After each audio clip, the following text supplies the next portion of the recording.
Bonjour à toutes et à tous, on se retrouve aujourd'hui pour la critique de The Dig. The Dig, qu'est-ce que c'est? C'est le nouveau film Netflix, réalisé par Simon Stone. C'est un film qui va traiter d'archéologie au XXe siècle, au début du XXe siècle, et c'est forcément très intéressant et captivant, et surtout assez innovateur quand même. On en voit de moins en moins des films comme ça, et c'est forcément très intriguant. Le film est produit par Netflix, du coup. Il raconte du coup l'histoire à la fin des années 30 d'Edith Pretty, une riche femme vivant dans une immense propriété près de Woodbridge au Royaume-Uni. Elle engage le terrassier Basil Brown, un archéologue amateur, pour qu'il fasse des fouilles sur son terrain. Ils vont alors exhumer une sépulture d'un ancien navire funéraire, ce trésor qui pourrait bouleverser l'histoire du monde et qui va attirer les convoitises, ainsi que le British Museum qui tiendra particulièrement à s'octroyer cette riche découverte pour ses propres garanties.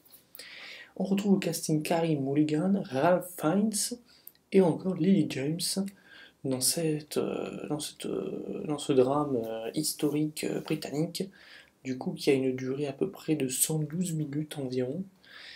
On retrouve également dans les rôles moins importants Ben Chaplin, Danny Webb, Johnny Flynn, Ken Stott, Monica Dolan ou Robert Wilford. Alors, à la base, ça devait être Nicole Kidman qui devait interpréter le rôle que tient Carey Mulligan, mais finalement Mulligan a pris la suite parce que Kidman était impliquée dans d'autres projets.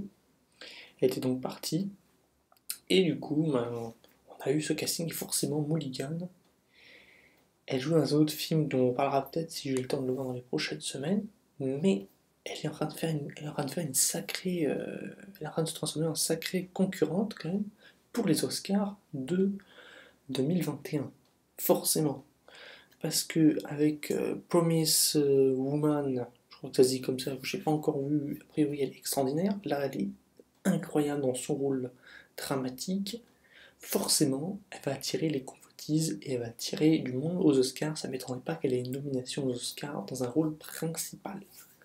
Ralph Fiennes, lui, c'est totalement l'inverse, il n'est pas si dramatique que ça, il est un peu perdu dans ce qu'il veut faire, entre la gloire de ses ancêtres, entre la gloire qu'il n'a pas réussi à acquérir encore, qu'il est sur le point d'acquérir, qu'on est en train de lui voler, ses rêves s'envolent, il est perdu dans une spirale avec les relations avec sa femme, où ça va bien, ça va pas bien, enfin, il n'arrive même pas à avoir une relation précisément concentrée sur son objectif de réussir comme ses ancêtres.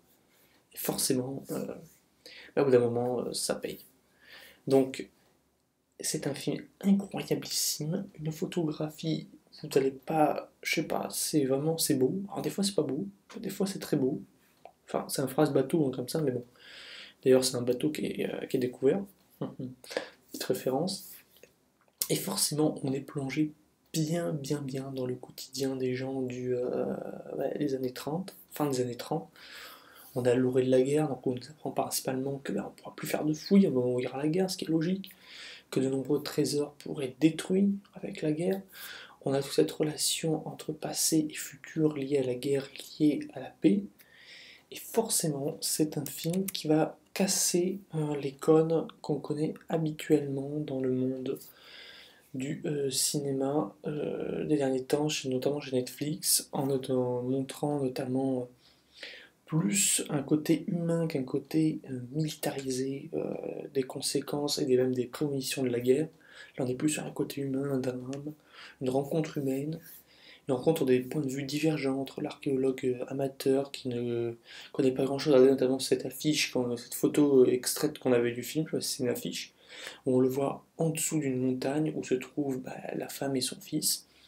Eux, ils sont au-dessus du monde, et ce sont dans les riches familles. Lui, il est en bas de la strate sociale, et c'est lui qui va fouiller pour découvrir les ancêtres ou voir les anciennes rites qui sont cachées dans ce bas monde. Voilà, en tout cas, c'était une petite critique rapide, mais très rapide, effectivement. Petite critique rapide, j'ai pas grand chose à en dire. Mais c'est un petit bijou pour cette année 2021 qui commence parfaitement bien. The Dig, foncez le voir sur Netflix. C'est disponible depuis hier, le 29 janvier. Je vous le recommande vivement. Je vous dis à la prochaine, c'était Stegos. Salut!